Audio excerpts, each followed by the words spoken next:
With a per eye resolution of 3840 by 3840, 120Hz eye tracking, dynamic foveated rendering, and a 140-degree wide horizontal field of view, the Pimax Crystal Super is a great VR headset. In this video we will look at how each of these features transforms your experience in flight simulators, as well as the pros and cons of this headset. Before we start, I would like to make the disclaimer that Pimax has been very generous in providing this Crystal Super to me for free in return for an honest review of the headset. With this being said, the views and opinions expressed in this video are completely my own, and Pimax have encouraged honest feedback, both positive and negative. I have not received any financial incentive to promote or withhold any views. For review, I was sent the Pimax Crystal Super with the Ultrawide optical engine with the DMAS Headphones edition. My first impression was just how sharp the display was, with absolutely no visible screen door effect. This leads us on to the first benefit of this headset when compared to others. Each eye has a 3840 by 3840 resolution screen with a staggering 50 pixels per degree. For reference, my previous headset, the Oculus Rift S, only has around 16.5 pixels per degree, meaning the Crystal Super is packing over 9 times as many pixels into the same square of view. Having such a high resolution compared to other headsets has many added benefits. Reading cockpit instruments and displays becomes very easy and natural to do, and there is no need to zoom or move in to see things. When flying tactical formation in real life, the distance to another aircraft can be estimated using visual cues. For the T-38 represented here by an F5E, the L shape created by the tail and exhaust becomes visible at 6,000 feet, and the shark fin antenna becomes visible at 4,000 feet. This range estimation is impossible to do on VR headsets that don't have the visual fidelity that the Crystal Super provides, as the other aircraft becomes a few pixels very quickly. The human eye contains rods and cones, which are two types of cells responsible for producing vision. Rods give low detail monochromatic brightness information about incoming light in the eye's peripheral vision. Cones, on the other hand, are very densely packed around the fovea or centre of the eye's view and provide high detail colour vision. The information from both rods and cones are combined to create an image that is very sharp in the centre of vision and much less sharp everywhere else. The brain is able to use context clues and knowledge from looking elsewhere to build a picture that seems sharp everywhere, when in actual fact you can only really see a small circle in the centre of vision in high detail. Using these limitations of the human eye, this headset can track where the eye is looking and render a small square in very high resolution in the centre of the user's view and render everything else at a much lower resolution. This has the benefit of drastically improving performance without changing the user's perception of the quality of the image. While it seems that this would be obvious by applying a blur to simulate what your eyes actually see, this becomes much less obvious when actually using the headset in real life. The human eye also has the limitation that it doesn't move smoothly from one point of focus to another, but rather snaps quickly between points of focus. These rapid eye movements are called saccades and last approximately 200 milliseconds. During a saccade, the brain deliberately suppresses visual processing and then reconstructs your perception of these events to just be the final image. This is called post-saccadic temporal recalibration. This results in a continuous and stable view of a scene, rather than a mess of motion blur when looking around.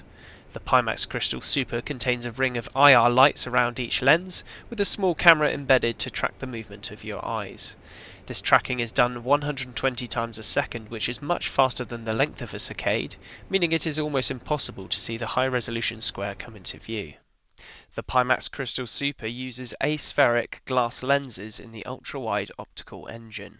They provide very good brightness and clarity in the center of the view, but suffer when it comes to chromatic aberration and barrel distortion. The design of the Crystal Super also means that the lenses are canted out by a few degrees, meaning that the central sweet spot for each lens does not completely overlap. This makes it quite sensitive to your eye positioning and IPD setting, as the aberration at the edges of each lens can overlap in the center of your view. This can make high contrast areas have a ghosting effect even when you move your head side to side, as one eye is always looking through the edge of the lens. I also noticed some barrel distortion when looking at flat screens and menus, which appears as flat menus bulging out in the center. This was reduced slightly with the thicker face cushion, but this came with the drawback that the effective field of view was reduced from 134 degrees to around 105 degrees. An optional slider to adjust the barrel distortion profile in Pimax Play would be highly beneficial and would allow players to adjust it to their preference without sacrificing field of view. The Pimax is also heavier than the Rift S, but I found that this didn't really impact my experience too much.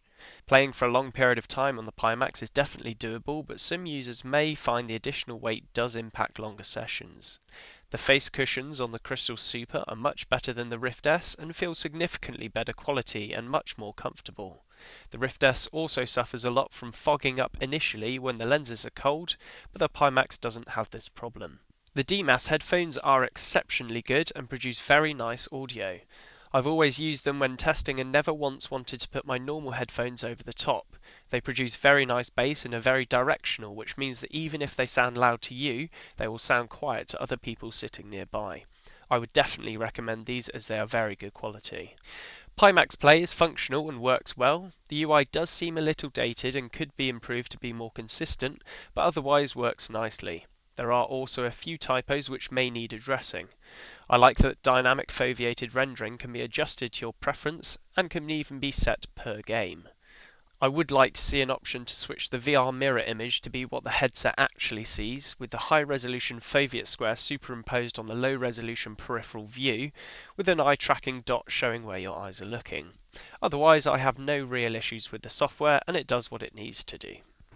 I will now test the Crystal Super out in a few different simulators and look at the performance compared to a 1440p flat screen and the Rift S. For reference, my PC is running an AMD Ryzen 7 7800X3D CPU, an Nvidia RTX 4070 GPU, 32GB of DDR5 RAM, and DCS is installed on an M.2 SSD. For basic training missions with only one aircraft and some static targets, we can dial in our settings to get around 250 FPS at 1440p and use this as our benchmark. In the Rift S, on the same settings, we can expect to max out at 80 FPS with no issues, as the resolution is so much lower than the Pimax. With the Pimax at full resolution and no dynamic foveated rendering, FPS tanks pretty quickly to around 10 to 15 FPS. Enabling DFR will bring this back up to a playable 60 FPS. Flying in multiplayer with the same settings gains around 125 FPS on flat screen, 80 FPS on the Rift S and 60 FPS on the Pimax with DFR on. Flying the C-130J in a single player mission was a good benchmark for a module with lots of textures and lots of VRAM usage. On flat screen I was getting around 75 FPS, the Rift S then locked down to half frame rate at 40 FPS, and the Pimax with DFR was down to 45 FPS. VTOL VR is great fun in this headset and is a game that I would be interested in doing some videos on in the future. Everything ran very well and the pin-sharp display completely immersed me. Learning the different aircraft with varying degrees of success was very enjoyable, and the depth of some other systems such as jamming, as well as the Stovall mode and distributed aperture system on the F-45A were surprising and enjoyable to learn. VTOL VR currently doesn't support dynamic foveated rendering, so the performance was impacted slightly because of this, but a playable 60 FPS was achieved consistently during my testing. The Rift S achieved a very stable 80 FPS. Falcon BMS is widely regarded in the flight sim community as one of the most detailed simulations of the F-16, with a very impressive dynamic campaign and air traffic control system. Unfortunately, due to there being no dynamic foveated rendering support for Falcon BMS, it is almost completely unplayable at 100% resolution on the Crystal Super. Lowering the resolution scale to 0.5 in Pimax Play allowed it to run at a smooth 60 to 65 FPS even in large dynamic campaigns. The Rift S runs very nicely at 80 FPS in pretty much all scenarios, and on a flat screen Falcon BMS easily caps out at my monitor's limit of 165 FPS. So, for some final thoughts, if you're looking for the best consumer VR headset that you can currently buy, the Pimax Crystal Super is the one to get. Unless you're in the military, have several £1,000s cash and an extra £1,000 a year to splash out on a Vario XR4 and software licensing, the Crystal Super is the best there is. It does have some minor drawbacks such as the lens artifacts and some distortion issues, but these quickly become unnoticeable in game and don't take away from the incredibly sharp display. I would, however, only recommend this headset to those who have a very good PC, as it needs that extra power to push all those pixels. This headset is expensive, however, at £1,393 for the Crystal Super and £76 for the DMAS Headphones add-on.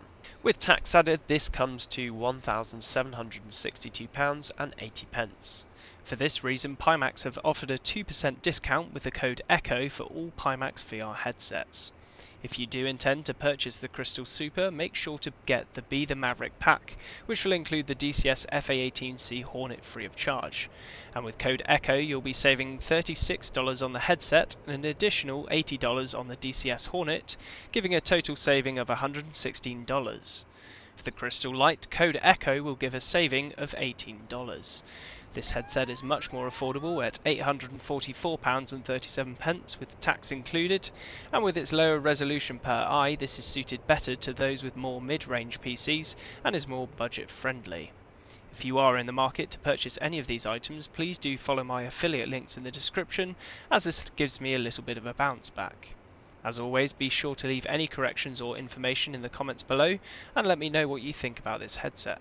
Thank you very much for watching.